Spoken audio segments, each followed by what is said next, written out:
45 mungkin kita bisa langsung mulai ya, biar nggak kemalaman. Baik, Assalamualaikum warahmatullahi wabarakatuh. Selamat malam teman-teman semua. Kembali lagi sama Vincera di Weekly Market Brief di 28 Maret 2006 di malam ini. Dan seperti biasa, kami dari Vincera akan memaparkan materi terkait dengan makroekonomi, baik dari domestik maupun global, serta dilanjut dengan technical analysis. Bersama saya Faras dan juga akan dilanjut oleh Mas Aza yang saya sendiri akan memaparkan terkait dengan materi terkait dengan makro domestik dan global, nanti juga dilanjut oleh Mas Aza untuk sesi teknik analisis yang teman-teman bisa tanya atau request emiten di kolom chat, kurang lebih seperti itu. Mungkin aku izin share screen ya. Ini sebelumnya mohon maaf ya, ini presentasinya kayaknya kurang optimal karena saya sendiri baru pulang dari mudik. Tapi ya ini semoga ada insights-nya ya. Nanti setelah pemaparan mungkin teman-teman bisa bertanya di kolom chat kalau misalkan ada pertanyaan yang ingin ditanyakan terkait dengan makro domestik dan juga global. Sebentar.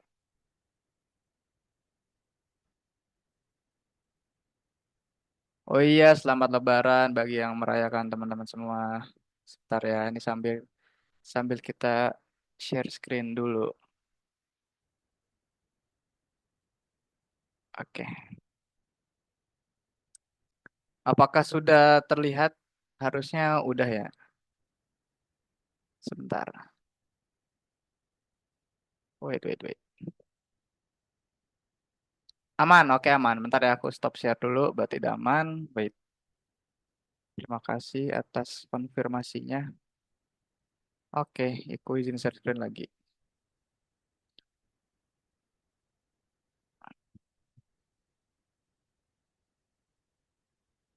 Oke, ini harusnya udah aman. Oke, jadi pada kesempatan kali ini langsung aja ya. Kita akan, saya sendiri akan menyampaikan terkait dengan makro domestik dan juga global. Sebelumnya mohon maaf, ini mungkin aku agak sedikit terpisah ya dengan slide-nya ya. Ini aku mungkin pakai slide yang ini untuk ekonomi domestik. Ini ya buatanku sendiri, tapi bukan ini, tapi ya bisa aku sampaikan aja lah. Karena aku tidak punya cukup waktu guys, maaf ya. Mungkin aku akan jelasin dulu di ekonomi domestik dulu kali ya, sebelum kita masuk ke ekonomi global. Karena di slide yang ini tuh fokusnya di ekonomi global, kurang lebih seperti itu. Oke, ntar. Apa ini kalau kayak gini jelas nggak ya? Ntar aku coba cek. Oke, ya. Oke, jadi untuk ekonomi domestik ini ada dua eh, topik ya yang perlu dibahas, yaitu yang pertama adalah Bank Indonesia kembali menahan suku bunga. Lalu yang kedua, Pak Purbaya kembali menyuntikkan atau injeksi dana ke Bank Himbara. Karena untuk event ya sebelum Lebaran itu seperti Indonesia tidak terlalu banyak gerakan tambahan. Jadi mungkin akan banyak pembahasannya itu ada di ekonomi global. Oke, jadi yang pembahasan pertama itu kita kan membahas terkait dengan Bank Indonesia kembali menahan suku bunga. Jadi sebenarnya banyak sekali komentar terkait dengan eh, penahanan suku bunga ini karena salah satu yang menjadi tinjauan pentingnya itu adalah karena angka inflasi kita itu sudah tembus 4% atau ya secara aktual itu ada di angka 4,76. Dan ini sebenarnya sudah lewat dari batas aman yang direkomendasikan oleh BI karena BI kan punya rentangan itu plus minus 2,5 gitu. Ya berarti antara 1,5 hingga paling maksimal itu 3,5. Tapi untuk data terakhir yaitu di bulan Februari 2026 bahwa inflasi itu sudah menyentuh di angka 4,76%. Dan di tanggal 17 Maret lalu ya akhirnya Bank Indonesia mengumumkan atau menetapkan bahwasannya suku bunga kembali ditahan di angka 4,75. Alasan suku bunga ini masih ditahan itu sebenarnya untuk menjaga stabilitas nilai tukar rupiah dan perekonomian domestik. Ini sebenarnya adalah alasan yang sebelum-sebelumnya itu sudah pernah disampaikan juga oleh BI. Tapi nanti mungkin kita akan coba eh, jelaskan bagaimana jalan logiknya ya, kayak bangun logik gitu kayak gimana dilemanya gitu. Tapi di sisi lain kita juga perlu objektif gitu, kurang lebih seperti itu. Jadi ini akan nyambung ya, agak sedikit nyambung di poin ini ya, di poin sorry di pembahasan yang kedua nanti. Jadi sebenarnya tidak perlu banyak yang dibahas ya terkait dengan BI rate ya, tapi yang perlu jadi perhatian di sini adalah eh, sebenarnya di beberapa bank sentral di beberapa negara itu sudah mulai mengambil langkah antara menaikkan suku bunga atau menurunkan suku bunga. Tapi kebanyakan menaikkan suku bunga karena apa? Karena eh, beberapa negara itu masih ada di bayang-bayang terkait dengan kenaikan harga minyak itu yang masih tinggi dan data terakhir menunjukkan itu harga minyak Brent itu ada di 100 lebih, 105 atau 107, aku lupa. Di rentangan segitu yang dimana ini cukup atau sangat tinggi ya. Karena eh, kenaikan ini tuh eh, tidak lepas dari pembatasan atau tutupnya Selat Hormuz ya yang mengakibatkan harga minyak itu naik. Nah, tapi di Indonesia sendiri ya, BI rate atau suku bunga acuan itu masih ditahan di angka 4,75 dengan alasan ini menjaga nilai tukar rupiah agar tetap kuat serta menjaga stabilitas ekonomi. Dan di sini mungkin ada apa namanya? Ada breakdownnya. Menjaga nilai tukar rupiah ini dalam hal apa? Karena Bank Indonesia di sini melihat bahwa satu, adanya konflik Timur Tengah yang belum selesai atau belum ada titik temu. Lalu yang kedua adalah ekspor ekspor dari negara kita tuh positif, namun kenaikannya rendah. Karena ya kembali lagi ke poin pertama, adanya konflik Timur Tengah yang tentunya mengganggu kegiatan perdagangan ekspor impor. Lalu yang kedua adalah menjaga stabilitas ekonomi Indonesia, di mana salah satu indikatornya adalah inflasi. Tapi di sisi lain, sebenarnya inflasi ini udah ada di angka yang cukup tinggi gitu, di angka yang memang di luar rentangan aman dari Bank Indonesia. Dan di kondisi yang seperti ini ya, di dalam kondisi eskalasi Iran dan Amerika yang belum selesai ya, atau dalam kondisi ketidakpastian ini, itu bisa jadi kenaikannya tuh akan bisa lebih tinggi lagi dan tentunya ini berbahaya untuk ekonomi kita gitu. Yang ditakutkan di sini adalah ketika penahanan ini terjadi ya secara ya misalnya ini terjadi kan udah beberapa kali ini dari bulan September tahun lalu hingga Maret, takutnya jika mereka mendadak menaikkan itu akan ini menjadi efek domino gitu untuk hal yang lain gitu ya, contohnya seperti yield obligasi yang ini cukup berbahaya ya untuk perekonomian kita gitu kalau misalkan yield dari obligasi itu melonjak tinggi yang itu mengakibatkan value dari yield obligasi kita itu jadi kurang. Ya sebenarnya eh, dari fiskal kita aja sebenarnya udah cukup menggambarkan ya bagaimana bagaimana Indonesia itu nanti akan membayar utang itu seperti apa karena ngelihat dari anatomi fiskal sekarang itu sepertinya tidak baik-baik saja yang sebenarnya kita udah pernah bahas di weekly market briefs minggu lalu ya, minggu ya sebelum Lebaran. Oke, kurang lebih seperti itu untuk eh, pembahasan pertama di ekonomi domestik. Lalu yang kedua, eh, pembahasan yang kedua itu adalah eh, Kementerian Keuangan itu kembali menyuntik dana ke Bank Himbara ya sebesar 1 triliun. Jadi total itu 300 triliun untuk hingga sekarang. Jadi bagi teman-teman yang belum tahu, eh, Kementerian Keuangan ini menyuntikkan dana ke Bank Himbara itu lewat dana SAL atau saldo dana anggaran. Jadi saldo dana anggaran lebih, sorry. Jadi saldo anggaran lebih ini adalah dana dari akumulasi sisa dana APBN dari tahun-tahun yang lalu gitu.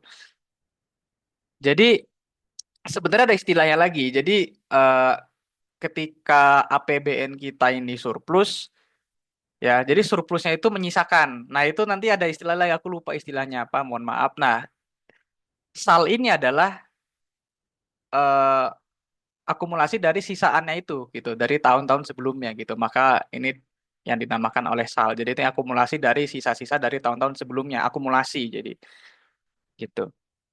Lalu SAL ini juga pernah dipakai ya, bagi teman-teman yang nggak tahu, SAL ini pernah juga digunakan pada saat pandemi COVID-19 serta perang Rusia-Ukraina di tahun 2022. Dan ini untuk Bank Himbara ini ya bagi teman-teman yang belum tahu, ini Bank Himbara ini ada Bank Mandiri, BRI, BNI, BTN dan BSI. Dan untuk injeksi dana yang sekarang ini Pak Purbaya juga memberi injeksi ke eh, Bank Bank Jakarta ya, BBT Jakarta, serta juga membuka peluang bagi eh, bank-bank swasta yang menurut Pak Purbaya itu sehat gitu. Jadi kata beliau ya, kalau misalkan teman-teman lihat di portal berita, katanya ya harus sehat lah, harus sehat dulu gitu. Nanti kalau sehat nanti baru dia injek kurang lebih, beliau injek kurang lebih seperti itu menurut statement beliau. Kalau misalnya teman-teman lihat di portal. Lalu apa tujuan dari eh, penyuntikan dana SAL ini ke bank-bank Himbara kembali menyuntikkan dana lagi? Jadi Kementerian Keuangan kita itu melihat bahwasannya ada eh, likuiditas itu sudah mulai ketat gitu. Adanya indikasi bahwa likuiditas itu sudah mulai ketat gitu. Jadi tujuan dari penyuntikan dana ini adalah melonggarkan likuiditas tersebut gitu. Nah, jadi di sini ada ini ya, ada ilustrasinya gitu kan. Kayak kenapa Kementerian Keuangan ini bisa melihat likuidasi yang ketat ini dari mana gitu. Nah, jadi Kementerian Keuangan itu melihat dari yield obligasi. Yield obligasi yang menurut Kementerian Keuangan itu sudah naik gitu yang seperti kita paparkan di materi weekly market brief sebelumnya di minggu lalu ya banyak itu bahas tentang obligasi ya di situ kalau di instrumen obligasi itu ya hukumnya adalah ketika harganya turun yieldnya naik gitu dan ketika harga turun itu mengindikasikan bahwa terjadi aksi jual gitu yang dimana tentunya ini membuat value dari surat utang ini jadi berkurang gitu. Jadi bukan berarti yieldnya gede, pengembaliannya gede gitu. Karena kembali lagi ke value dari obligasi tersebut di mana ketika kita beli obligasi di yield sekian di harga yang pertama gitu. Sedangkan untuk harga yang kedua di harga apa ketika yieldnya naik itu kan sudah shifting ke harga kedua yang dimana tuh harga keduanya jadi rendah gitu. Jadi ya tentunya itu akan menyangkut ke value obligasi itu sendiri yang mengindikasikan bahwa value itu jadi turun. Nah, sama. Jadi Pak Purbaya ini melihat ya Kementerian Keuangan ini melihat bahwasannya adanya peningkatan yield obligasi pemerintah ya Kementerian Keuangan bukan SRBI ya bedain SRBI sama SBN atau Sun. Jadi yang dilihat sini adalah SBN dan Sun yang dirilis yang dirilis oleh Kementerian Keuangan. Jadi yieldnya itu naik gitu sehingga ketika yield naik harganya turun dan itu membuat value dari obligasi ini turun gitu. Sehingga ketika value obligasi ini turun banyak sekali bank-bank himbara ini yang akhirnya eh, sorry, ini adalah implikasi dari aksi jual bank-bank himbara ini sama obligasi pemerintah. Karena bank-bank sekarang ini ya tentunya ya ada di posisi di mana eh, dana pihak ketiga atau DPK itu menurun. Sehingga ini menjadi salah satu aksi mereka untuk apa ya? Ya agar likuiditas mereka itu tetap terjaga. Akhirnya salah satu caranya adalah menjual obligasi ini. Karena salah satu holder terbesar obligasi pemerintah itu adalah bank-bank himbara ini gitu. Dan akhirnya untuk menjaga likuiditas ini agar ya main aman juga gitu dari pemerintah juga sepertinya karena Ya biar obligasinya masih terlihat baik ya dari segi value, jadi ingin menurunkan yieldnya dan mengembalikan harganya. Ya tidak seperti semula, at least ya baik. Akhirnya dana SAL ini digunakan untuk menginjeksi eh, ke Bank Himbara kurang lebih seperti itu.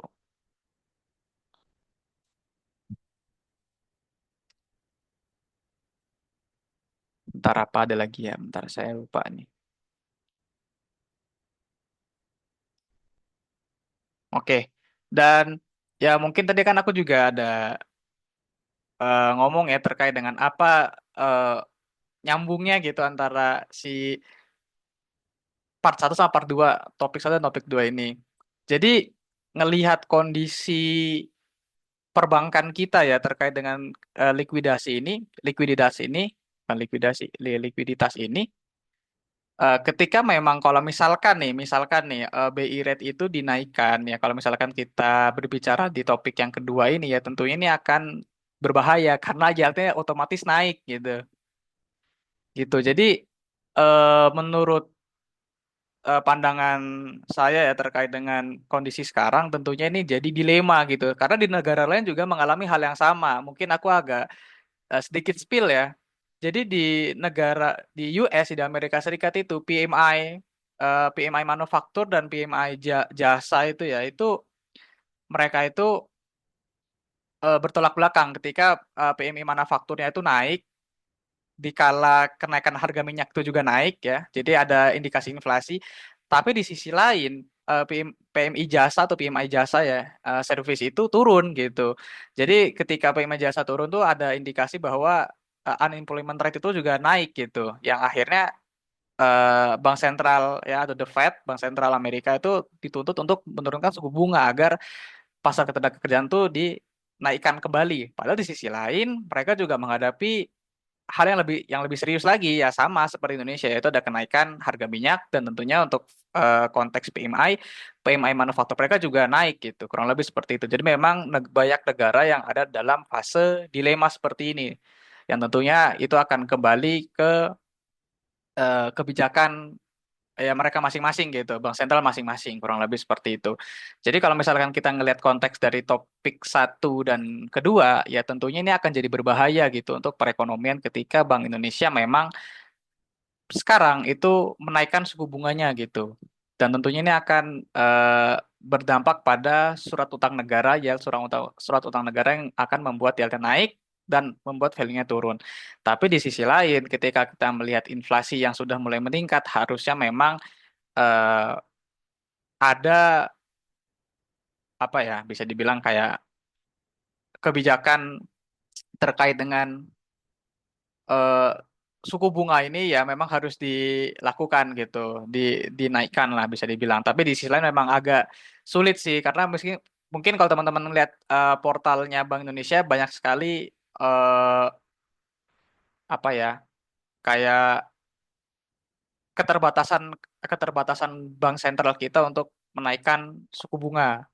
Tapi lagi-lagi memang cukup berbahaya kalau misalkan di tengah kenaikan harga minyak yang bahkan di atas 100 ya sekarang udah di atas 100 lagi. Ini tentunya Bank Indonesia harus mengambil langkah lah yang dimana kita juga tidak bisa kasih outlook ya karena ya buktinya aja kemarin kita sempat apa ya, berdiskusi ya di weekly market brief minggu lalu saya ingat persis ya bahwasannya kita ngelihat harusnya sih ya dinaikin suku bunganya gitu. Karena kalau misalkan dinaikinnya bulan depannya atau periode depannya, ya tentunya ini jadinya malah lebih berbahaya lagi karena udah menyangkut ke hal-hal yang lain. Salah satunya adalah obligasi, kurang lebih seperti itu. Gitu. Mungkin kalau sekarang kan ya fokusnya adalah untuk mengendalikan inflasi. Tapi kalau misalkan ke depannya baru dinaikkan suku bunganya, takutnya ya ditakutkan bahwasannya nanti akan banyak merembet ke hal yang lain gitu. Jadinya efek domino untuk perekonomian kita sendiri gitu. Padahal kita juga salah satu negara yang terimbas efek domino dari eskalasi yang ada di Timur Tengah. Tapi di internal juga kita kena efek domino ini lagi gitu. Jadi ya cukup berbahaya gitu. Kurang lebih seperti itu. Jadi ya mungkin teman-teman juga harus lebih objektif lagi untuk melihat kebijakan ini karena memang ada di fase dilema. Tapi di sisi lainnya, tentunya kita juga harus kritis gitu terkait dengan kebijakan yang ada gitu.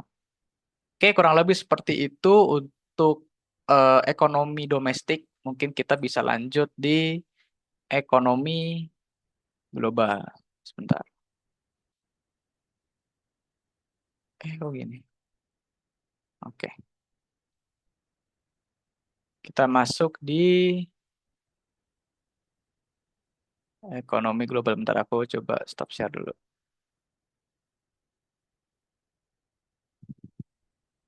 Sebentar ya teman-teman ya. Ini biar rapi.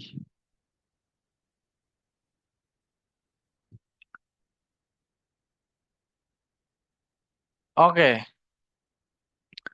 jadi kita masuk ke pembahasan ekonomi global. Jadi pembahasan yang pertama ini ya adanya angin segar jadi dari Amerika terkait dengan pembicaraan gencatan senjata namun ditepis oleh Iran yang dilanjut dengan blokade Selat Hormuz. Jadi di sini ada dua data yang kami sajikan yaitu yang pertama ada Trump Pain Indicator ya atau US Pain Indicator lalu selanjutnya ada Poly Market. Baik, yang pertama. Jadi eh, indikator Trump Pain Point ini ya itu menunjukkan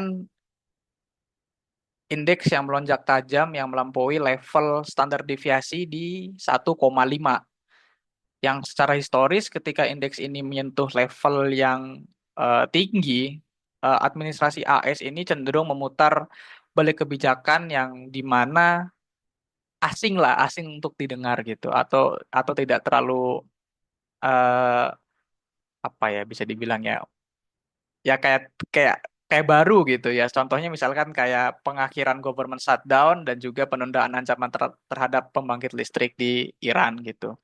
Jadi sesuatu yang tidak terduga lah gitu, tidak biasa gitu. Lalu untuk grafik kedua ini menampilkan adanya probabilitas terjadinya gencatan senjata AS Iran berdasarkan pasar poly market ya, pasar taruhan poly market yang dimana ini data alternatif ya teman-teman ya. Jadi kita tidak pernah menyarankan untuk masuk ke dalam hal-hal seperti ini, tapi banyak beberapa laporan yang saya lihat salah satunya adalah Standard Chartered yang memasukkan data ini gitu, data taruhan poly market yang menunjukkan aksi pegiat pasar terhadap ya taruhan mereka gitu. Di sini taruhannya itu adalah optimisme kejahatan senjata. Jadi peluang terjadinya itu di sini ada dua ya. Pertama itu mereka itu menaruhkan peluang terjadinya kesepakatan itu ada di 30 April, ada di angka 42%, lalu naik jadi 59% itu untuk di waktu 31 Mei. Nah, meskipun Amerika Serikat ini sudah memberikan sinyal pelonggaran ya sebelumnya, namun di sisi lain Iran ini masih menolak dan mempertahankan blokade di Selat Hormuz yang tentunya ini membuat harga energi tetap tinggi. Kurang lebih seperti itu. Sebentar.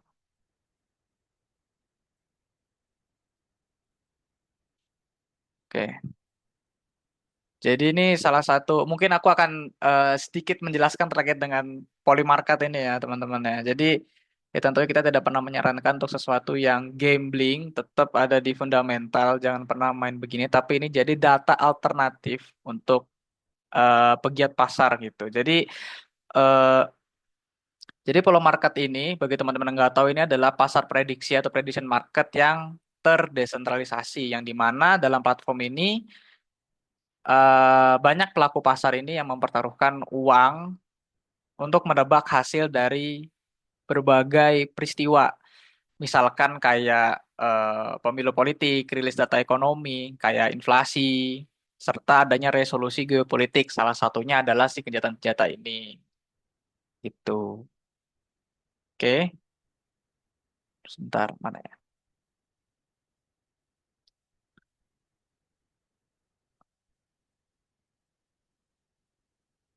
Oke.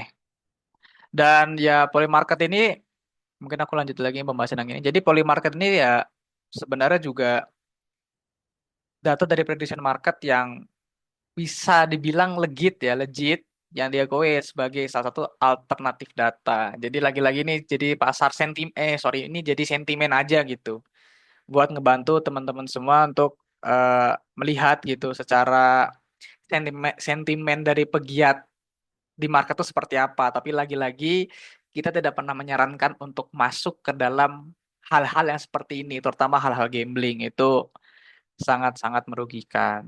Tapi ini jadi data alternatif atau hanya melihat sentimen pasar aja gitu. Itu disclaimer dari kami ya. Oke, selanjutnya terkait dengan PMI manufaktur yang mungkin tadi aku ada jelasin sedikit ya, agak nge-mention sedikit terkait dengan PMI manufaktur yang ada di AS.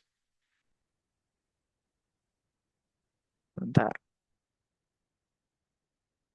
Oke, jadi eh, PMI manufaktur AS ini tercatat berada di angka 52,4 ya untuk yang manufaktur. Yang di mana angka ini berhasil melampaui estimasi beberapa analis ya atau di estimasi pasar sebelumnya. Yang di mana banyak yang memperkirakan bahwa PMI manufaktur AS itu cenderung turun. Dan di mana kenaikan ini tuh merupakan tren positif yang di mana ini ditandai perbaikan selama 8 bulan berturut-turut di sektor manufaktur AS yang di laporan Morning Brief atau Macro Insight kita juga pernah dibahas terkait dengan perbaikan beberapa bulan berturut-turut. Jadi total untuk sekarang itu udah 8 bulan berturut-turut. Yang dimana sebenarnya ini ada data pendukungnya ya. Saya ini ambil dari Standard Chartered yang dimana ini juga didukung oleh indeks manufaktur Richmond Fed yang dilaporkan juga baik atau positif di bulan Maret atau di periode terakhir. Yang dimana angka ini juga mengonfirmasi ya kepada kita bahwasannya aktif aktivitas pabrik, produksi barang dan pesanan baru atau new order itu sedang tumbuh cukup kuat di Amerika Serikat. Yang tentunya bagi pasar ekuitas ekuitas ini itu bisa dibilang ya sentimen yang cukup baik di sektor industri. Tapi di sisi lain dalam pembahasan makro ekspansi manufaktur seperti ini yang ditunjukkan oleh data PMI ini ya tentunya akan eh, bisa ya dapat menahan laju penurunan inflasi untuk barang. Dan selanjutnya mungkin ada di PMI untuk yang servis atau yang jasa. Jadi justru malah terbalik ya, yang di mana PMI jasa Amerika Serikat ini malah turun menjadi 51,4% ya, walaupun memang masih ada di rentangan ekspansif. Jadi pelemahan ini ya tentunya sangat vital ya, karena turunnya cukup tajam, walaupun masih ada di fase ekspansif. Ya karena kenapa ini cukup vital? Karena sektor jasa itu adalah salah satu mesin penggerak ekonomi Amerika Serikat yang tentunya penurunan tak terduga ini menjadi penanda bahwa konsumen mulai eh, apa ya menahan pengeluaran mereka yang tentunya ini menjadi imbas dari tingginya biaya hidup dan suku bunga yang masih ditahan tinggi. Gitu. Oke, ini mungkin terakhir. Oke, ini mungkin yang terakhir untuk ekonomi global. Jadi yang terakhir ini adalah perundingan upah Sunto yang ada di Jepang.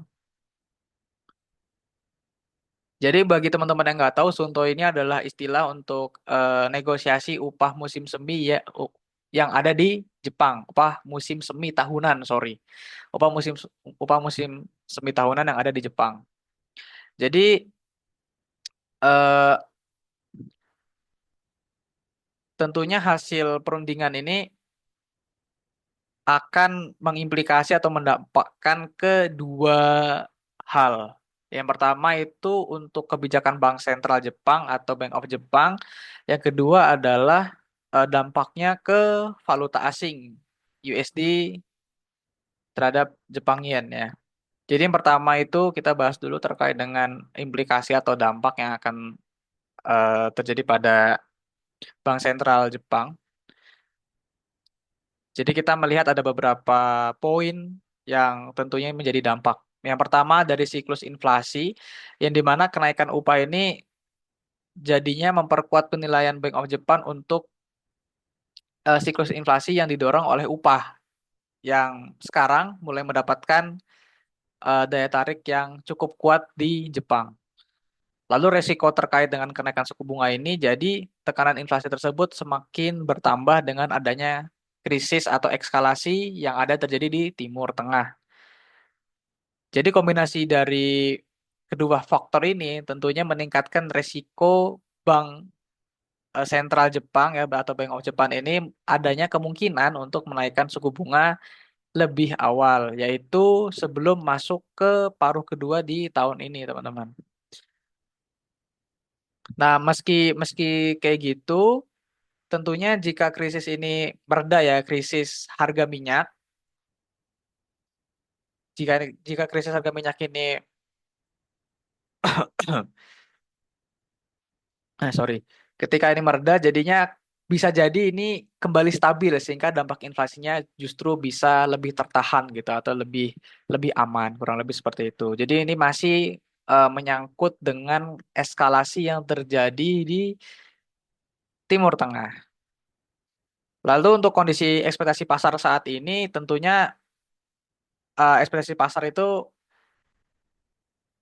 mengekspektasikan bahwa pada periode ke depan itu akan ada dua kali kenaikan suku bunga, yaitu sebesar 25 basis poin hingga total itu hingga akhir tahun 2026. Yang dimana pada grafik ini, ya, angka probabilitas implisitnya itu berada di level 1,9 di akhir periode ini ya, atau di Maret 2026, di periode terbaru, sorry, di periode terakhir.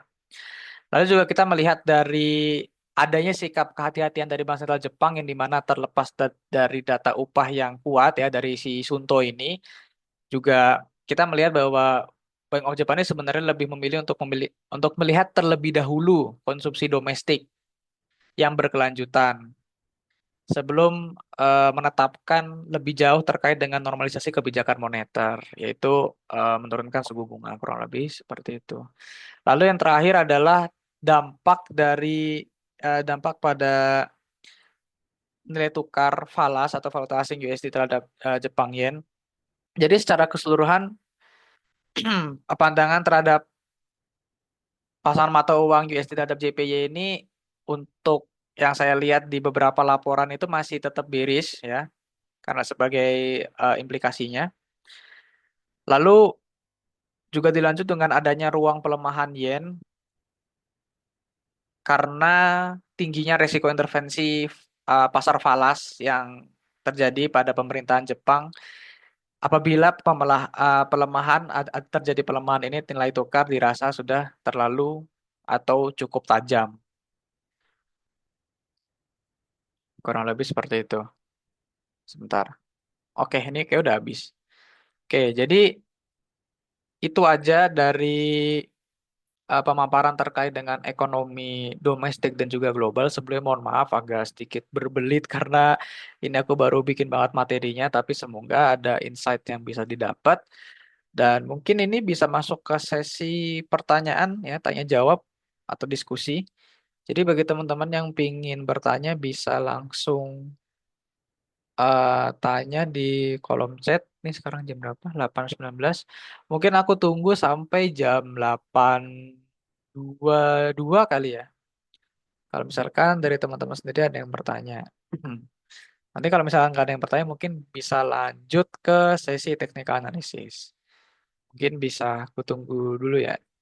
Sambil mungkin ada yang ingin diskusi atau ya kalau yang ingin tanya langsung chat aja di kolom chat. Sampai jam 8.22 ya, mungkin aku tunggu kalau misalnya teman-teman ada yang pengen ngajuin pertanyaan. Oh iya, jadi untuk eh, data yang mungkin bisa ditunggu di minggu depan itu adalah data inflasi ya.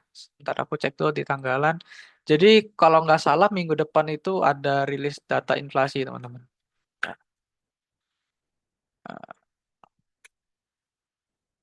Ini cukup ditunggu ya karena kita udah ngelewatin event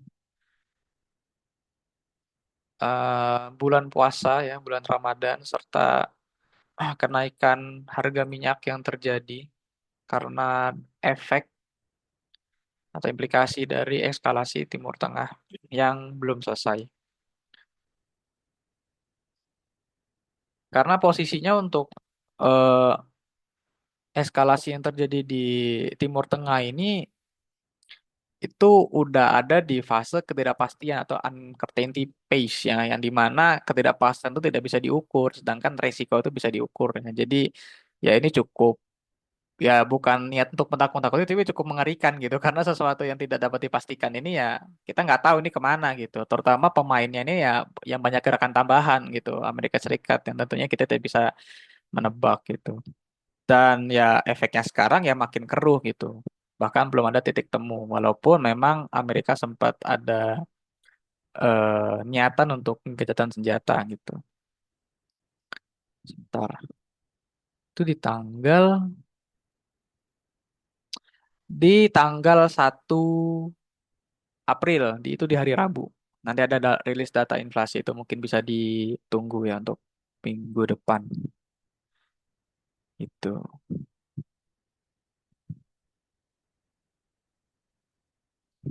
Untuk minggu ini kayaknya nggak terlalu banyak berita sih untuk makro domestik ya maksudnya.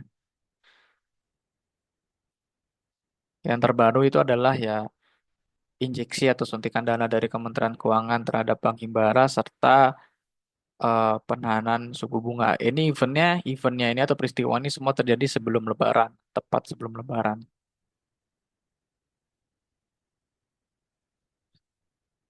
Oke, mungkin karena udah jam 8.22 dan nggak ada yang bertanya, mungkin aku bisa langsung serahin sesi teknik analisis ke Mas Aza. Sebelumnya aku ucapin terima kasih bagi teman-teman yang udah berpartisipasi sekali lagi. Dan mohon maaf jika penyampaianku di pertemuan ini tuh cukup berbelit dan mungkin kurang siap seperti itu. Tapi ya ke depannya mungkin aku bisa lebih baik lagi. Ya sekali lagi ucapin terima kasih atas yang teman-teman yang udah berpartisipasi. Mohon maaf atas kesalahan dan mungkin aku serahin ini ke Mas Aza untuk sesi technical analysis. Terima kasih. Oke, thank you Mas Faras.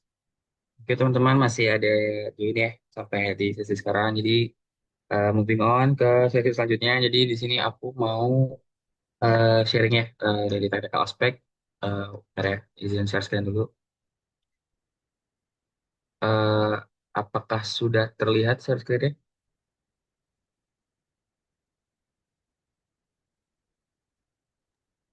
Oke, udah aman-aman. Oke, izin ya. Jadi di technical kali ini aku mau coba bahas dari beberapa view ya. Jadi dari global market sampai GCI juga. Dan nanti juga bakal ngebahas saham-saham dan nanti di akhir kalau misalkan emang mau request chat boleh langsung di chat aja dari sekarang juga nanti dibahas di Q&A. Udah ada yang nanya. Oke udah. Oke jadi di sini gue mau coba start dari global market dulu ya. Tadi udah jelasin juga dari makro yang global sama dari Mas Faras ya. Jadi basically di sini kita melihat ya dolar index itu masih rising up dan belum ada tanda-tanda pelemahan ya dari kalau kita lihat dari sebentar ini agak cara ngecilin isu kan ya bentar. Nah, ini aja deh. Ya kalau ngelihat dari daily ya di sini belum ada pelemahan ya, tanda-tanda pelemahan. Jadi kita leaning towards bullish buat DXY sama di Treasury 10 tahun juga bonds ya. Sorry ini US government bonds 10 tahun ini masih rising up juga dan seharusnya tebakannya kita kalau misalkan memang kondisinya masih seperti ini, automatically sebenarnya untuk emerging market itu pasti kena pressure. Jadi nanti aku bahas ke sana, tapi harusnya chartnya akan kalau di emerging market pasti pasti kena pressure lah. Dan di sini aku juga mau ngebahas ya sedikit untuk gold. Jadi gold kemarin sempat sold off ya dari um, previous consolidationnya di around 5 ribuan ya. Di around 5 ribuan untuk weekly-nya dia lumayan koreksi. cukup dalam ya sampai 2 digit persen. Ini sekitar 10% lebih dari previous consolidation di 5.000.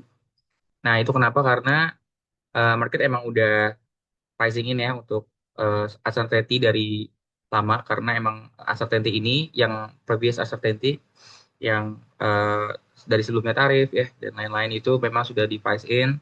Jadi ketika emang ada war ya memang dari segi investor juga memang maunya nyari yang yielding gitu ya. Jadi ketika ada war dan posisinya masih uncertain, mereka leaning towards aset yang memang emang yielding gitu kan. Karena memang mereka eh, pengelola-pengelola dana ini atau fund manager ini memang butuh eh, yield ya. Kalau misalkan gold memang sudah mereka pegang dari lama, ketika udah all time high ya mereka waktunya trimming, trimming hasil trimmingannya di moving, digerakin ke eh, mungkin treasury 10 tahun ya, bond-bond di Amerika, terus juga ke dolar kayak gitu. Seperti itu ya, teman-teman ya. Jadi kalau untuk gold sendiri, mungkin kalau dari view aku sendiri di sini bakal ada rebound ya, technical rebound ke angka sekitar ini sekarang gold sendiri kalau dari daily time frame ya. Di sini udah di sini aku pakai VWAP ya. Jadi di sini udah ada reject dari quarter value area high ya. Tapi di sini mungkin probably bakal ada uh, opportunity di mana si gold ini bakal ada technical rebound ke angka sini ke quarter VWAP. Kalau dia nggak berhasil sustain, pasti dia nanti reject terus nanti lanjutkan penurunan. Targetnya mungkin di angka 4.000. Seperti itu.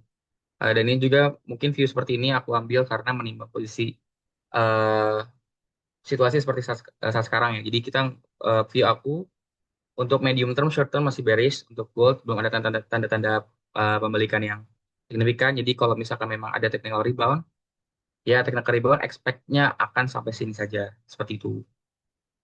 Jadi skenario pertamanya untuk gold seperti itu. Dan eh, nanti aku bahas juga specifically untuk stocks-nya atau sahamnya untuk mengenai mengenai saham-saham emas ya di Indonesia. Tapi untuk indeks ya, atau sorry, untuk gold spotnya sendiri ini relatif itu dolar memang eh, price action-nya akan seperti ini untuk skenario-nya dari aku sendiri seperti itu. Lanjut ya. Nah, di sini ada gold juga, ini GLD indeks ya. Kalau tadi apa emas dipairkan ke USD. Nah, kalau ini GLD, indeks GLD. Ada sebenarnya ada indeks satu lagi GDX ya, tapi aku pakai yang GLD aja. Di sini untuk daily, kayak daily juga sama. Karena ini indeks ya, jadi lumayan liquidity-nya nggak seliquid XAU ya yang emang dipairkan ke USD. Jadi di sini memang ada cacat yang seperti memang sudah memang wajar ya kayak gitu. Sama ya, ini sebenarnya sama-sama beta ke XAU-nya. Jadi ya memang kalau misalkan dilihat ya untuk secara strukturnya memang mirip-mirip gitu ya. Tapi ini lebih kalau misalnya teman-teman ada yang suka passive investing gitu ya, suka belinya indeks gitu, GLD atau GDX gitu. Ya jadi di sini aku ngasih view sama.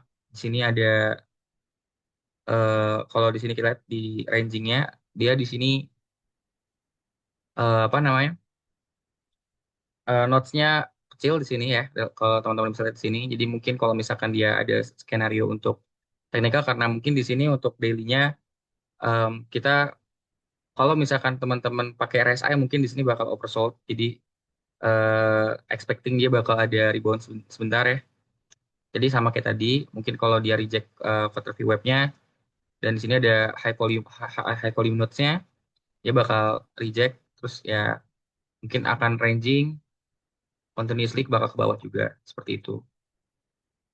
Ya, jadi kalau untuk XAU atau emas ya kurang lebih seperti itu. Oke, jadi kita as a trader atau as a investor kita mungkin akan lebih konservatif di seperti ini dan willing to bet di level-level penting aja gitu.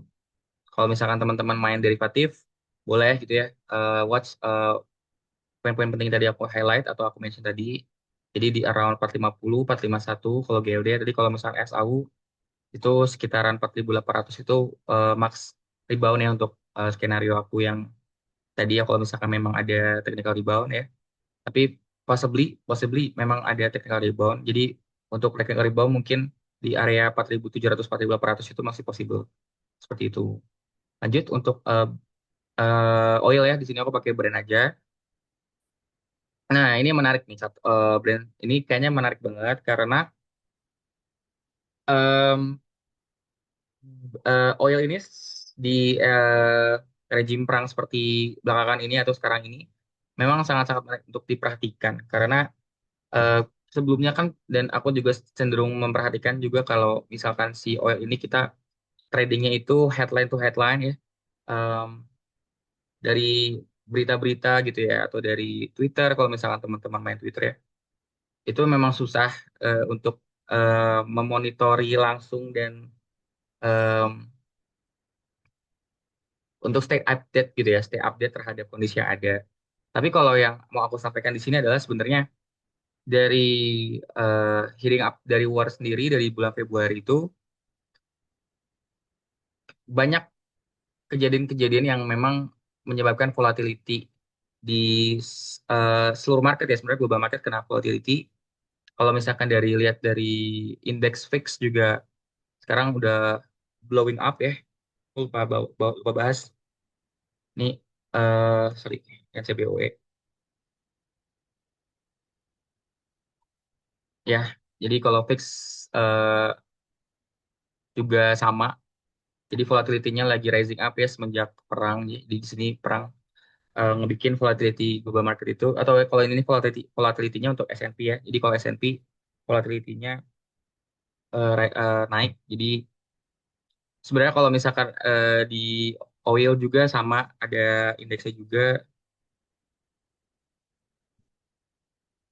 Nah, yang VX sama juga ya teman-teman bisa lihat ya. Terus kalau mau lihat spreadnya itu juga bisa kayak gitu. So sebenarnya yang mau aku highlight sebenarnya untuk brand sendiri ya selama periode war berlangsung itu yang menarik adalah kalau teman-teman perhatikan gitu ya itu pada awal war itu memanas gitu ya mungkin sekitar bulan Februari ya Februari awal itu kita ketika ada headlines yang US itu sangat-sangat menginginkan perang gitu ya menginginkan perang kita bisa melihat itu crude atau sorry oil ini atau di sini aku pakainya brand ya langsung aja crude oil yang brand itu dia langsung spiking up-nya cepat gitu. Ntar dulu ini agak sempit. eh Wait, nggak bisa di samping. Oke, jadi intinya sebenarnya kalau kita lihat ya di sini gitu. Jadi around Februari itu langsung naiknya cepet gitu ya, naiknya cepet. Orang-orang pada berbondong-bondong membeli oil gitu ya, karena memang gangguan di Selat Hormuz juga karena memang perangnya ya kita against US ini kan against Iran ya. Dan cepat gitu ya. Dan ketika Trump melakukan tako ya seperti biasa kalau teman-teman trading the market sebelum 2020 atau precisely 2018 2019 itu ya sama gitu. Ketika tako harganya turun gitu. Jadi kayak oke warnya deeskalasi. Jadi war itu kan headlinesnya around eskalasi atau deeskalasi gitu kan. Eskalasi ya konfliknya makin memanas, deeskalasi konfliknya makin mereda gitu. Acuannya dari headlines gitu ya. Headlines yang mengabarkan dari ya komentari dari Trumpnya, dari pihak Israel mungkin, dari pihak Irannya seperti itu. Tapi pada saat itu ya, di sini saya ingat banget gitu ya waktu di 9 Maret waktu itu aku ramping up thesis juga around oil di tanggal 12 Maret. Itu waktu itu juga dilihat itu Trump oke deeskalasi gitu kan. Tapi yang terus eskalasi lagi, eskalasi lagi setiap headline gitu-gitu terus. Tapi yang sekarang perlu di-highlight adalah ketika sekarang ada headline yang teman-teman kalau misalkan lihat ya, mungkin US ini lagi sedikit desperate karena mereka eh, udah lumayan lock in ke perangnya, tapi ternyata ya Irannya masih bertahan gitu ya. Entah apa sebenarnya taktiknya gimana gitu ya. Kita nggak sepintar itu buat baca pikiran Trump. Tapi kalau misalkan kita lihat headline to headline aja gitu ya, sekarang untuk hal-hal yang berbau deeskalasi, itu market nggak nge-pricing sebanyak itu. Jadi kalau misalkan memang harganya naik, terus deeskalasi, yang biasanya turunnya tajam, sekarang jadi kayak cuman kayak gini doang gitu. Turunnya kayak cuman sampai sini doang gitu. Ngerti nggak teman-teman? Gitu. So, kalau yang aku lihat sekarang gitu ya, di brand sendiri atau di crude oil brand ini, untuk headline yang deeskalasi ya, mengirim proposal terakhir itu US ke Iran gitu. Dan sekarang udah sempat juga US kan menyalahkan Israel ya, yang which is lainnya mereka dalam perang ini, gitu-gitu. Jadi kayak everything is messy gitu kan sekarang. Lumayan messed up, dan headline yang memang mengarah ke deeskalasi nggak market nggak nggak mereaksi headlines tersebut sebagaimana market participant pada itu reacting ke headlines yang deeskalasi pada waktu-waktu ini gitu. Jadi sekarang tuh kayak makin mereda gitu deeskalasi. Jadi menurut aku market itu pricing in tuh more escalation lagi ke depannya gitu.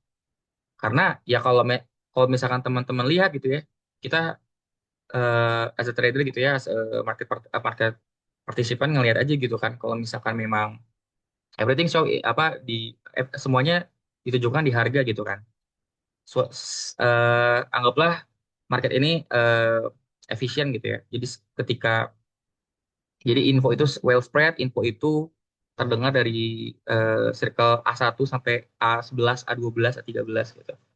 Jadi kalau ketika marketnya marketnya menunjukkan misalkan untuk kasusnya crude oil ini harganya makin naik gitu, despite headlines yang mungkin ada di eskalasinya, ada netralnya, vibes-nya, tapi marketnya tends to move higher gitu. Berarti artinya market pricing in ke more escalation seperti itu. The big guys, the small guys, semuanya pasti pricing in ke sana karena ya chartnya menggambarkan eh, story yang demikian kayak gitu. As simple as that. Jadi menurutku sekarang ya untuk short term belum ada dari price ya kita ngomongin dari price aja belum ada tanda-tanda deeskalasi kayak gitu. Dan kalau misalkan memang ada deeskalasi, market nggak pricing itu, nggak react terhadap itu. So ya we'll see about that ke depannya bakal ada eskalasi seperti apa. Karena ya around this time aja market kayak gini gitu geraknya. Market melihat kondisinya ya ambil posisinya seperti ini gitu. Kayak gitu. Setiap kita ambil konklusi seperti itu aja untuk sekarang kayak gitu. Karena kita nggak bisa ngebaca 100% pikiran orang-orang yang negara-negara yang lagi perang ini strategisnya mereka tuh kayak gimana kita nggak bisa. What we can do adalah yang lihat chart aja gitu ya temennya. So itulah untuk beberapa market yang mau aku cover. Oh ya, tadi aku ngingetin lagi ya, barangkali mau ada yang nanya, boleh langsung aja di drop di chat, tickernya apa atau ya gimana nanti aku usahain bakal bahas juga. Kita geser dulu ke emerging market. So emerging market ya as mentioned sebelumnya itu tadi ya kita ngebahas DXY sama US Treasury, US 10 year itu mereka sorry DXY ini sama US 10 year ini mereka rising up ya dan itu emang udah textbooknya adalah ya emerging market duitnya cabut gitu liquidity-nya cabut pada cabut dari emerging market gitu. Ya kalau kita lihat di emerging marketnya sendiri chartnya kayak gini gitu kan dari ini sekitar kapan ya sekitar Februari akhir dan Maret awal ini ya blow blow overblown gitu ketika ketika di sini langsung kayak dihajar ke bawah ketika naiknya cepet hajarnya juga cepet gitu. Nah, kenapa mau ngebahas emerging market? Karena ya Indonesia di emerging market juga. Dan untuk mengetahui posisi emerging market, ini kan kayak emerging market kan nggak cuma Indonesia gitu. Jadi kita dapat gambaran yang quote unquote nggak cuma Indonesia aja. Jadi emerging market in general gitu ya, emang lagi kena punish karena liquidity pada cabut, ya pada risk off, karena eh, pengen nyari yang lebih safer optionnya. Itu yang aku udah mention ke short termnya mungkin ke USD ya USD dalam bentuk mata uangnya atau mungkin dari bonds-nya seperti itu. So, tapi yang perlu kita perhatikan ya kalau misalkan memang kita trading composite atau JCI atau IHSG, itu kan kita mau mungkin kayak mengambil momen-momen yang tepat gitu ya. Jadi kalau misalkan seperti itu, kita ya harus watch level-level yang penting. Dan kita nggak bisa terlalu over leverage atau over position seperti itu. Jadi kalau kita mau cek position di IHSG yang safety gitu ya, quote unquote safety, ya kita harusnya bet naruh placing the bets yang di level-level pentingnya. Jadi kalau misalkan patokannya IM, mungkin di around sini ya dulu ya, di around sini kita trade-nya level by level aja. Jadi di around 54,2 teman-teman nanti boleh melihat saham-saham yang ada akumulasi ya, ada akumulasi dan ada lagi di level supportnya. Jadi eh, probability mereka rebound itu pasti kan lebih higher ya. Jadi itu safer to bet gitu daripada kita gambling on weird stuff lah ya, saham-saham yang aneh gitu. Tapi ya will sih kalau misalkan memang, dan aku melihatnya juga untuk view-nya jangka pendek untuk emerging market in general ya. Jadi untuk semua emerging market itu bakal ke arah sini juga gitu. We'll see reaction-nya nanti seperti apa. Tapi kalau misalkan di posisi saat ini kita nggak mau catching the falling knife ya. Jadi kita nggak mau nangkap ini dulu gitu. Kita lihat reaksinya dulu. Ketika ada reaksi ya udah kita beli gitu. Gitu. So kalau misalkan untuk emerging market kayak gitu, walaupun memang DXY-nya lagi rising up ya, US 10 year-nya lagi rising up, kita bisa ngambil opportunity-opportunity kecil gitu ya. Jadi kita nggak miss out beberapa move ya. Tapi ya balik lagi itu bakal diatur juga, harus mengatur juga sizingnya seperti apa, stoknya seperti apa juga kayak gitu. Dan kita nextnya kita bisa lihat ya di untuk yang ini juga sama sebenarnya. Oh ini sorry ini develop market. Develop market juga sebenarnya sama. Basically sebenarnya semua semua yang equity itu emang kita dapat apa ya, dapat sentimen negatifnya dari what's currently happening gitu, dari headlines headlines war. Dan kalau misalkan di US itu sekarang lagi rame eh private credit swap swap lah ya, tapi itu di luar kapasitasku untuk bahas sekarang, jadi kita bahasnya di teknikal aja. Jadi ya sama, jadi juga di emerging market, sorry, di developed market juga sama ya. Eh, Kalau misalkan lihat big names kayak Max Seven juga koreksi, aku ada posisi di sini by the way, jadi kayak emang cukup mengkhawatirkan gitu ya, seperti yang dibilang Mas Faras untuk inflasi sendiri. Jadi kayak oke, kalau misalkan inflasi naik, kita orang-orang ya di sana gitu ya di US dan mungkin di ya semua semua market participant lah ya, pasti nggak pengen megang risk terlalu banyak di equity. Jadi mereka lepas itu semua dulu ya untuk allocate ke safer asset kayak gitu.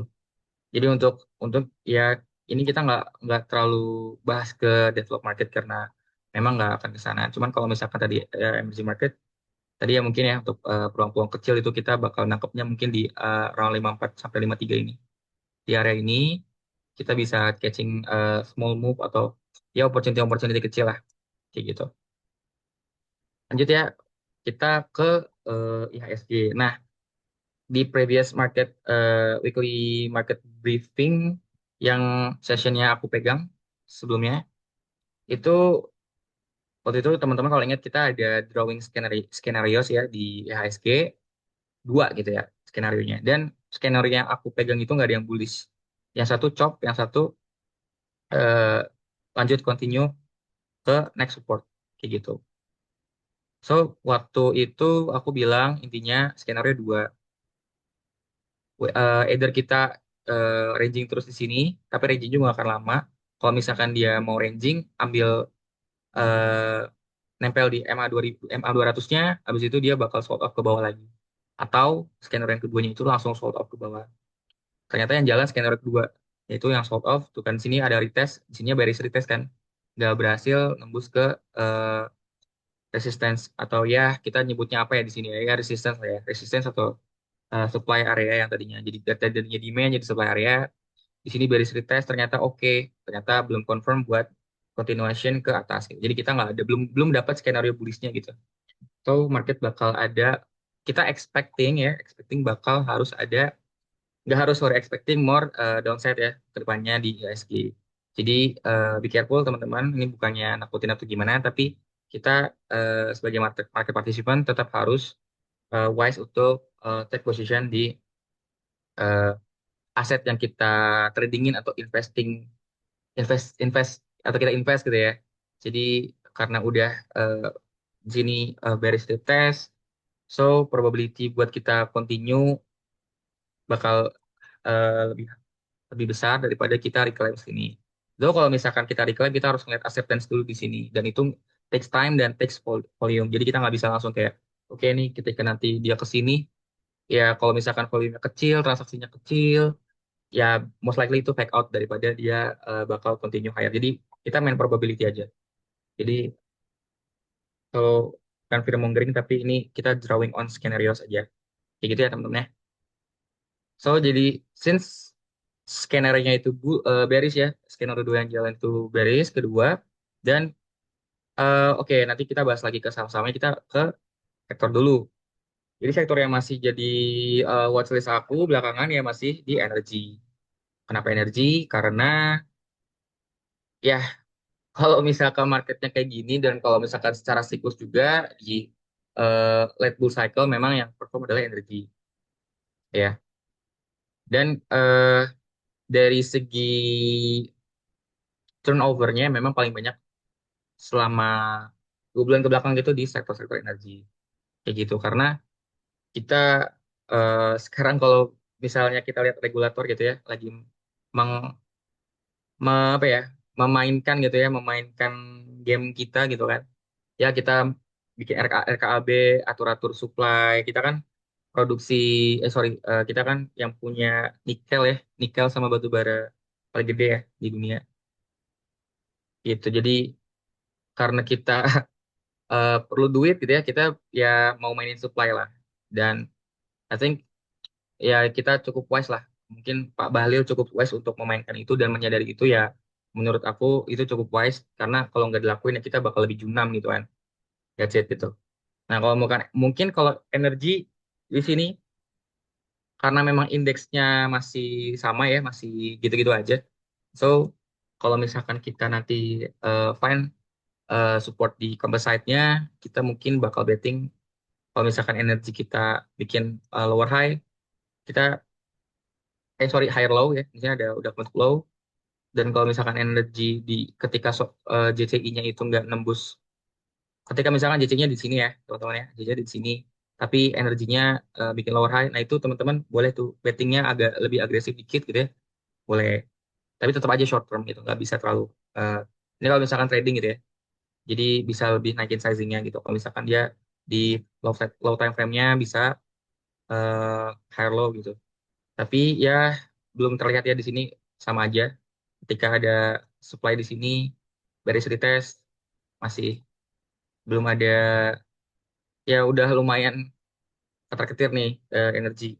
Ya selama ini udah menopang IHSG juga despite other sector yang eh, makin melemah dan melemah gitu ya.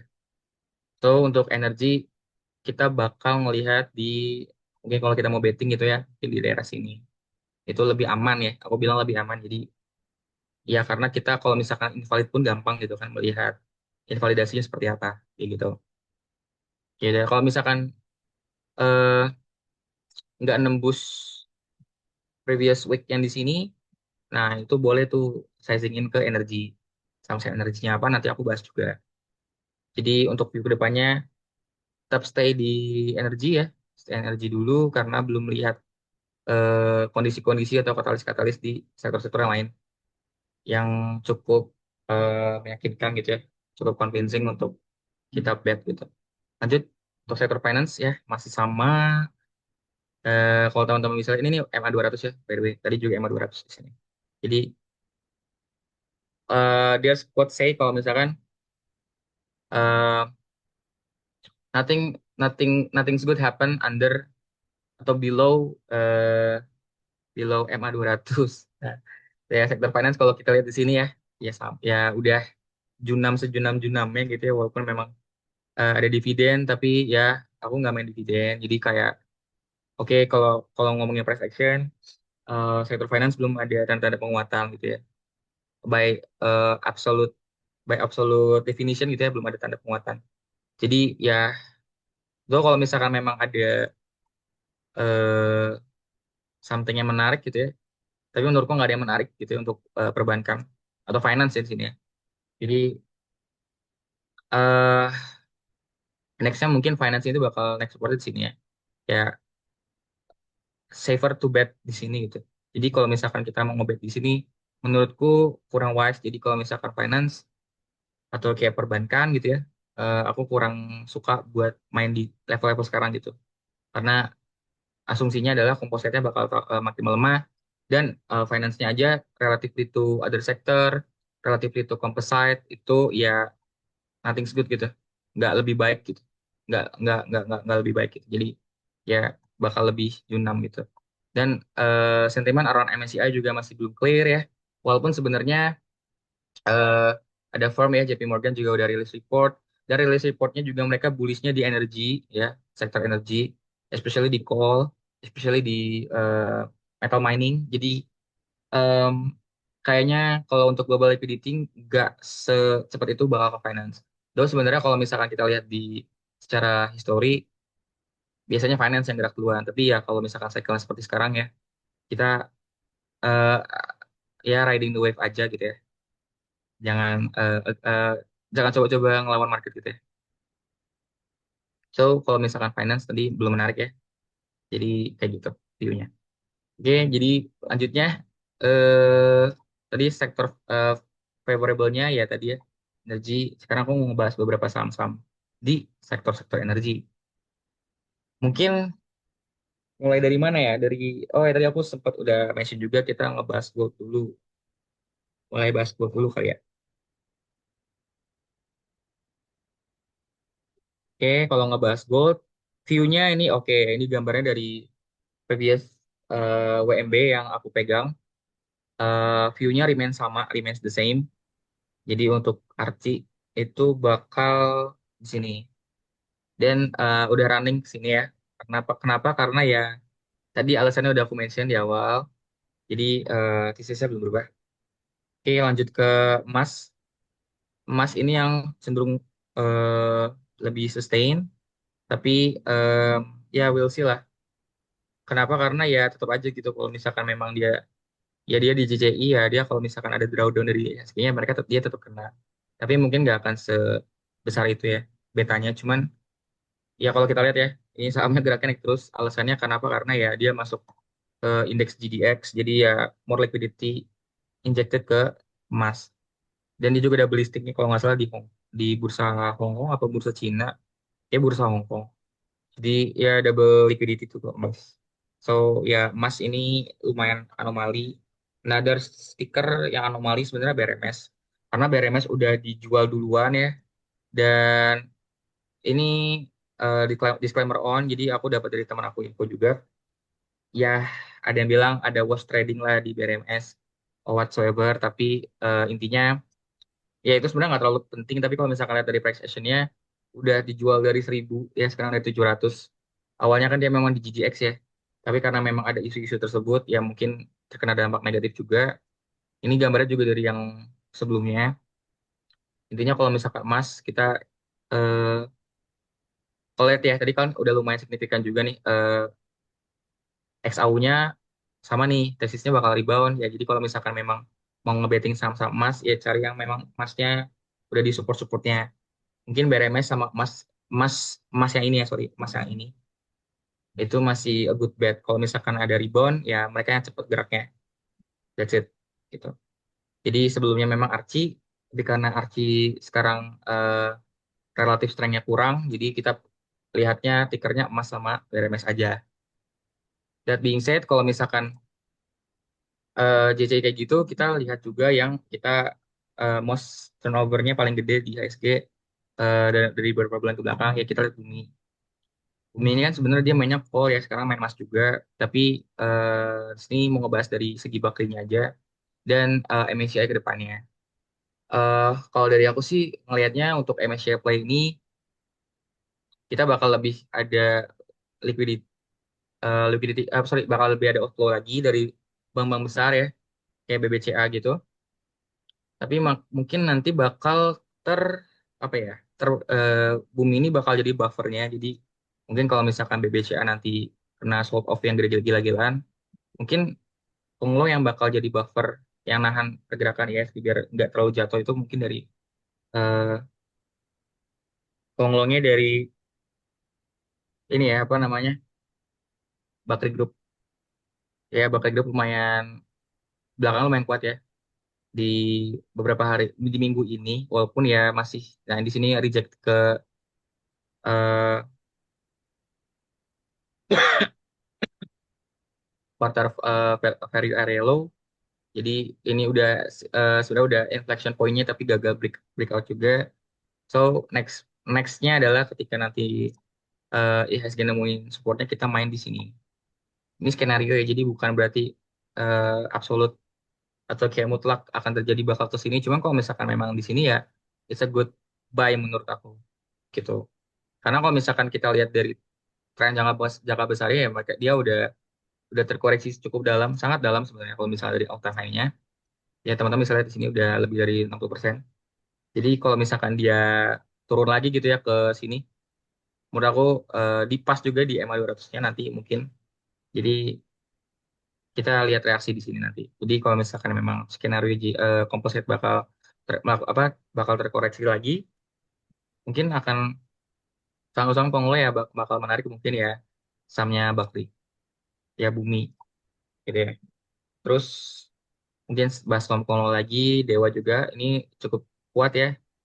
Kuatnya gimana sih Bang? Jadi kalau misalkan lihat ya di sini teman-teman ya eh, dari previous correctionnya IHSG itu kalau misalkan Dewa ini kan dia limited gitu ya, jadi nggak terlalu dalam. Em, Kalau misalkan lihat dari laporan kuartal 4 ini agak ke fundamental dikit juga, ya dia bottom line-nya cukup bagus ya. Em, udah ini juga eh, yang akuisisinya yang WFL-nya setahu aku. Sorry bukan WFL itu Bumi. Aduh apa sih aku jadi lupa kemarin ada bikin tesis. Tapi intinya udah masuk ke lab punya lah yang di annual. Dan berhasil juga di MA 200 dan dia penurunannya masih di terbatas aja gitu. So kalau misalkan di sini terjadi reaction di sini, it's a good bet gitu kayak gini untuk Dewa kayak gitu ya. View-nya Konglo yang lumayan oke nanti Bakri Group masih Bakri Group. Mungkin kalau misalnya lihat teman-teman lihat ke belakang mungkin ada rotasi juga ke HH ya, HP Absoro cuman kalau untuk MSCI Play mungkin ke arah sana sih. Dah. Jadi kalau misalkan Bakri kayak gitu ya. Mungkin saham-saham lain aku nggak terlalu lihat ya. Misalnya kayak VKTR itu aku kurang terlalu lihat gitu. Cuman short term aja, short term trading aja kalau VKTR gitu-gitu. Karena udah terlalu mahal sebenarnya. Terus kita ke misal BNBR. BNBR sebenarnya masih menarik, tapi ya lumayan crowded dan kurang liquid, jadi skip dulu. Nah, coba bahas ini ya, eh, sedikit ke PP. Sebenarnya PP yang menarik tuh satu saham doang, yang lainnya masih ya nggak terlalu menarik menurut aku. Dan ya di sini juga saham-saham yang jadi anchornya IHSG dia nggak begitu signifikan performanya nggak dia lagi cukup underperform gitu ya. Tapi yang menarik sebenarnya CDA. Jadi menarik cuman ya karena ya IHSG juga seperti itu. Tapi untuk CDA ini masih apa ya? Kalau mungkin nanti bakal selama ini kan sebenarnya yang menjadi anchor kan apa ya brand PTRO ya. Tapi bakal ada waktunya nanti ketika CDA itu nanti yang take over ke eh, klasternya si klasternya si klasternya si PP gitu Pak PP gitu. Dan ini udah lumayan forming walaupun sebenarnya belum konfirmasi juga dari volumenya tapi volumenya udah decrease terus gitu. Jadi lumayan menarik untuk di watch CDA ini. Dan sebenarnya udah ada call juga dari kemarin CDA. untuk short term trade-nya. Jadi untuk brand Petro masih belum naik, tapi brand di sini udah ada tuh sedikit rebound-nya. Tapi ini rebound-nya juga nggak terlalu bagus menurut aku, tipis banget. Rebound-nya bagus tuh gimana bang? Rebound-nya bagus kayak gini nih, cepet. Tapi lihat ya nanti 3 hari ke depan kayak gimana. Ya itu lumayan menentukan gitu. Oke, udah dibahas semua ya. Oke, nah, TV gimana bang? Oh ya teman-teman boleh kalau misalnya ada yang mau tanya boleh langsung ya di chat. Nah, misal nih kalau misalnya PP tuh lumayan susah buat lihat customize indeksnya gitu ya. Kayak di sini nggak ada info yang bisa kita ambil gitu. Tapi kalau misalkan ya nggak ada lah gitu. Kalau Happy Hapsoro, ntar ya aku belum bikin indeksnya. Cuman kalau Happy Hapsoro cukup menarik sih. Happy Hapsoro sama Bakril menarik. Tuh yang chat dulu. Tadi udah semua ya. Oh ya tadi untuk oil sebenarnya aku mau bahas satu lagi. Jadi ESA ini menarik. Eh saya hapus dulu tarik-tarik garis nggak jelasnya. Jadi untuk ESA ini lumayan menarik buat swing karena apa? Karena dia itu kan amonia ya. Amonia ini sebenarnya by percentage yang cukup impacted gitu ya. Affected dari perang, efek perang. Dan kalau teman-teman lihat gitu ya, teman-teman lihat ini strukturnya bagus, nggak junam gitu ya. Dan nanti bentar lagi seller-sellernya habis, nanti bakal bisa breakout. So nanti bakal ada Ted Adios juga dari Pinsara yang cover ESA ke depannya. Karena udah masuk ke beli area beli kita dan menunjukkan performa yang bagus nih di sini. Ya, we'll see ya. Oke, ke pertanyaan chat sini Net TV. Oke, Net TV. Oke, Net TV ini mau ngebahasnya dari TA tuh mungkin ya gimana ya? Net TV tuh sahamnya oke. Oke, ini kalau kita dari technical analysis ini udah rebound di sorry, sini ada udah ya low ya. Ini higher low. So kalau misalkan ada dapat retest di sini ya bisa spek buy ya karena di sini juga high volume di 85 berarti ya. 85 ada retest tes tes ya bisalah buy targetnya di sini. Sorry, targetnya di sini. Nah, targetnya 105 100 tuh boleh. Tapi disclaimer karena ini sahamnya sangat-sangat volatile dan sering jadi gorengan juga. Gorengan tuh gimana ya? Tapi ya semua saham sebenarnya gorengan gitu ya. Oke, begini. Skemanya kalau misalkan dia di 85, terus kita lihat time frame rendahnya ada volume-volume yang mencurigakan in a good way gitu ya. Ya boleh tuh betting-betting manja. Jadi kalau misalkan mau dibikinin trade ideas-nya gitu ya, 85 kalau ada sesuatu yang menarik di 85 close targetnya di sini. Targetnya sini aja. Karena ini MA 200-nya di sini.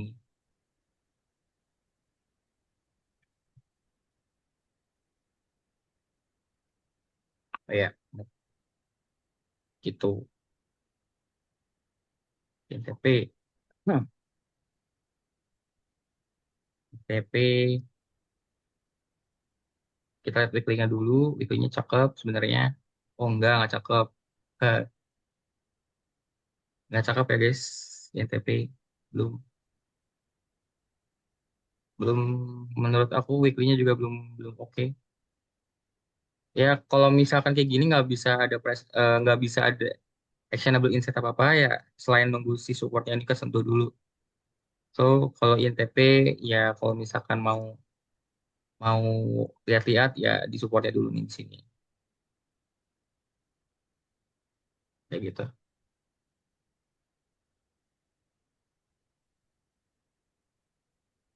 Butuh reaksi dulu karena kita belum bisa ngeliat nih. Cuma kalau misalkan lihat dari performa sebelumnya level 5.000 sampai level 4.800 ini memang cukup bisa ngehold harganya di previous performance by history ya di sini ya. Kita ngelihatnya di sini kan udah sempat satu satu dua tiga empat lima enam ya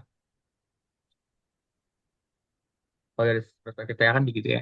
Jadi kalau misalkan udah ke touch berapa kali nih, oke support kuat. Ya kalau misalkan di sini belum kesentuh ya bisa di watch untuk supportnya di eh, tadi di 4.930 sampai 5.100.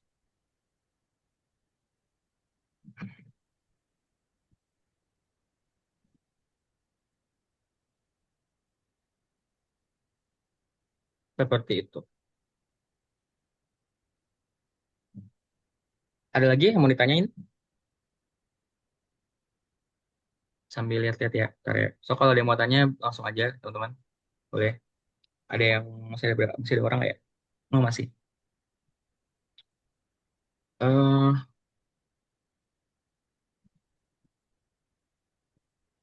tet- tet-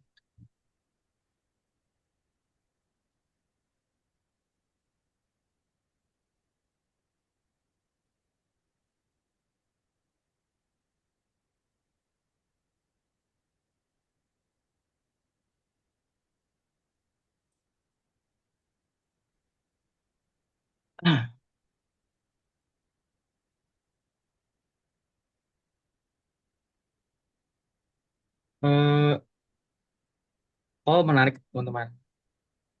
Pokok ya ya kalau dari harga sebelum Lebaran sampai sekarang itu lumayan ada gap price-nya naik. Em, we'll see level-level di sini ya bisa dijadiin technical rebound kalau misalkan ada reaksi. Ini ada row. Nanti bakal ada update ke IHSG juga. Nanti bakal dikirim di Financial Intelligence mungkin dari update IHSG. IHSG. Pas kayak gini termasuk bear market atau koreksi aja buat IHSG bang. Hmm, menurutku,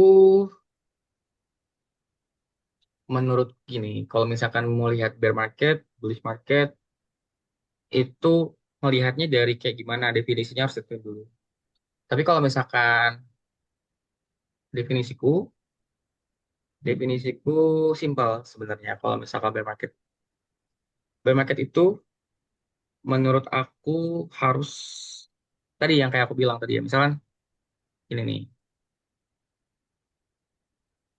tadi kan bahas EM ya. Nah,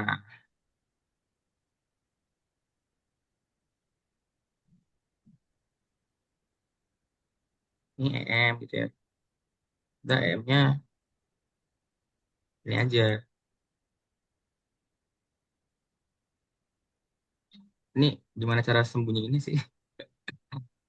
Hide video panel. Hide, nggak tahu caranya. Wait.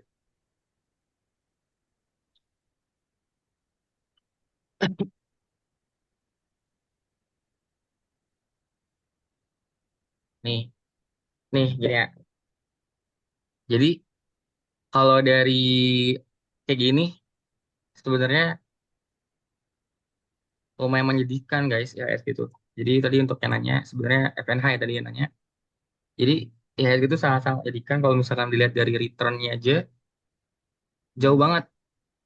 IM in general aja segini 27% gitu. Tapi kalau composite-nya udah minus 1,37. Jadi kayak ada 20% kan.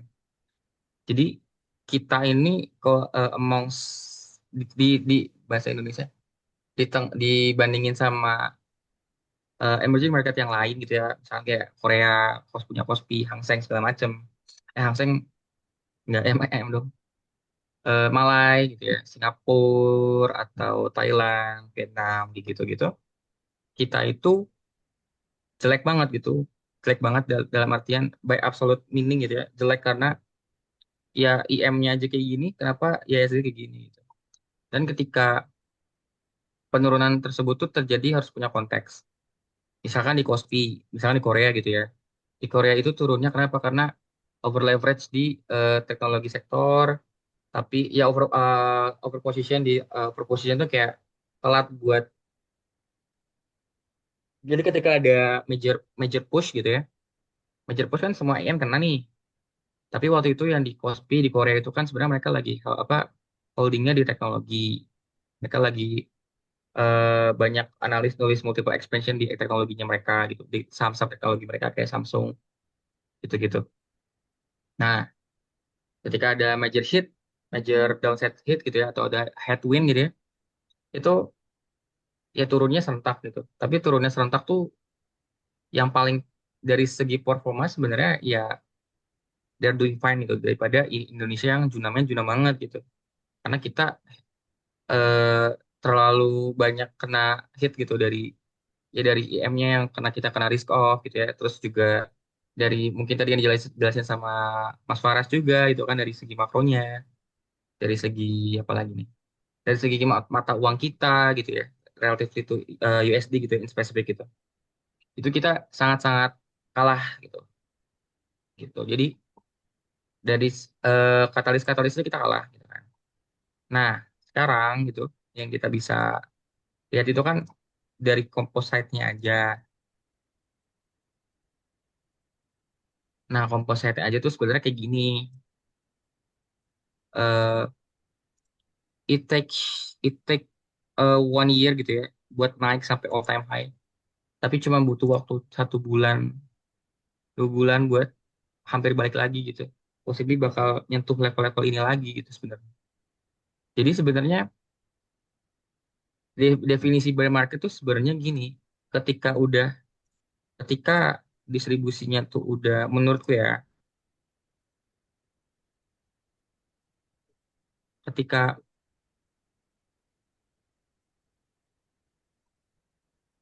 ketika misal ini kita lagi wah lagi senang-senang banget gitu ya, terus jatuh, terus eh, kita nggak bisa making new atau ya nggak bisa making new high gitu, itu sebenarnya udah bear market menurut definisi. Nah ini kalau kita lagi bahas TA ya menurut TA gitu ya, kayak gitu simple as that.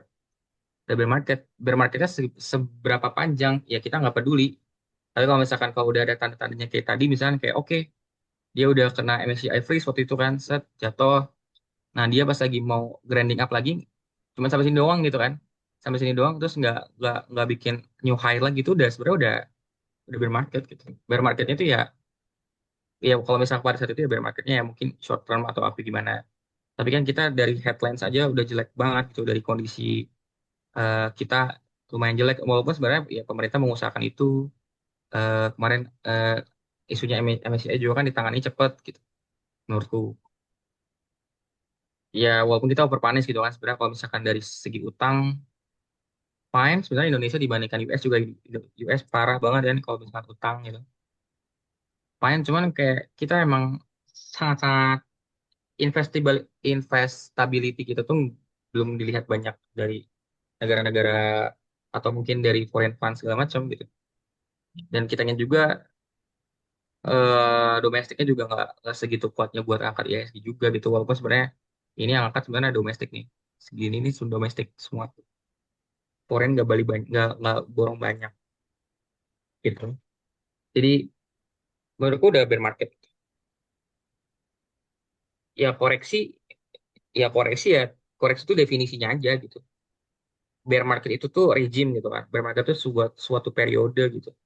Suatu periode di mana ya saham itu nggak bikin struktur bullish trend atau ya tren yang bullish itu. Kayak em, misalkan kayak gini nih, aku gambar ya, coba. Misalkan kayak gini guys.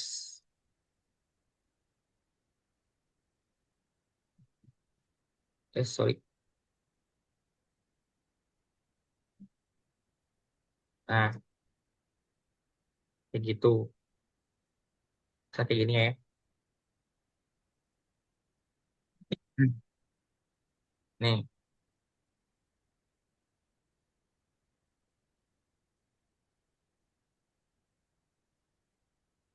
sorry, ini terlalu random bikinnya.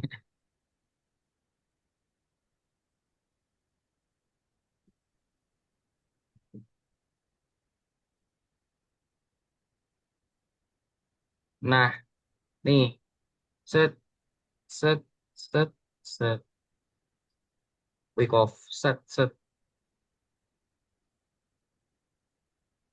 Nah, aduh ini kurang geser. Nah, gitu lah intinya.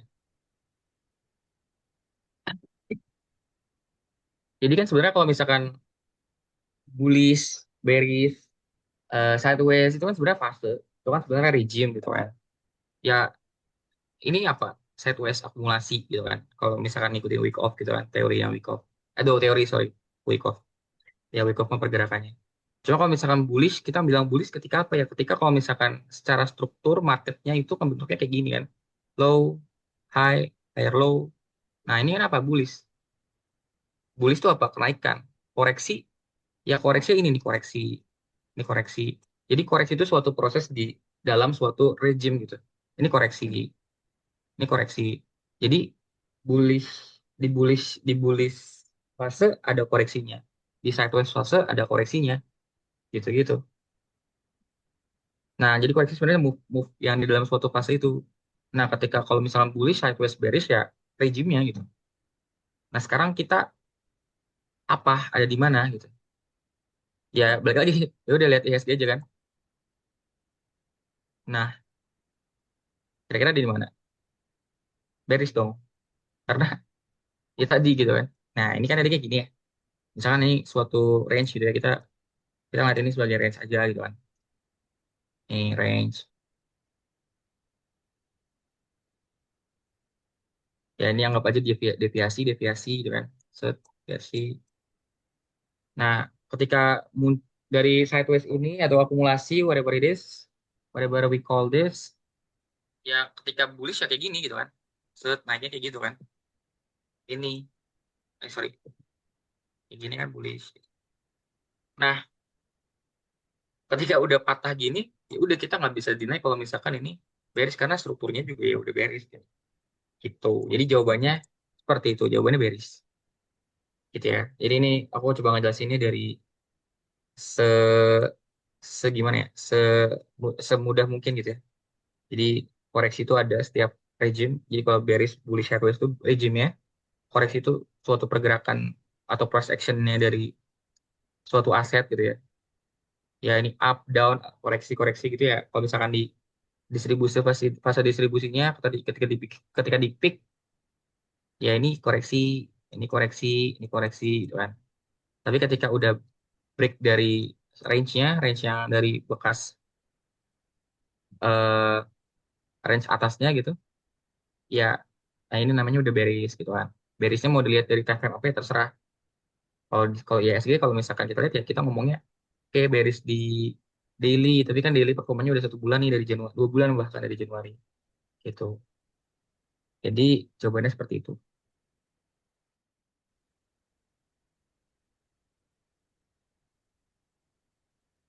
Semoga kejawab ya. Kalau mau tanya lagi boleh. Kalau teman-teman ada yang mau nanya lagi boleh. Aku tunggu sampai 21.20. Oke, thanks Bang. Sama.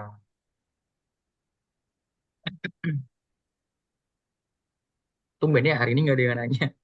Banyak ini tiker. Tapi ya nggak apa-apa sih. Biar ini juga nggak terlalu overtime.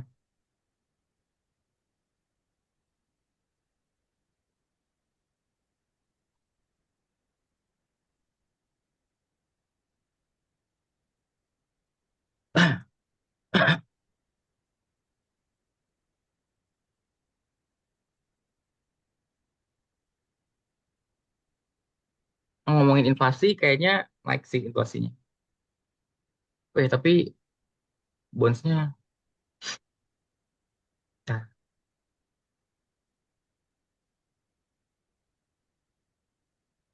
oh, oh, eh,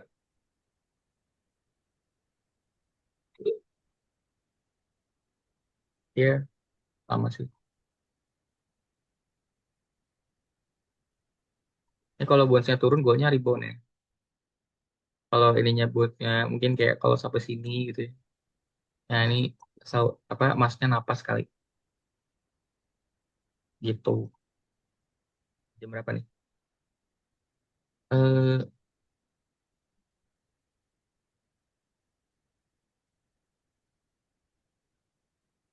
Oke, ada 21.20 ya teman-teman ya. Jadi mungkin aku cukupin aja untuk technical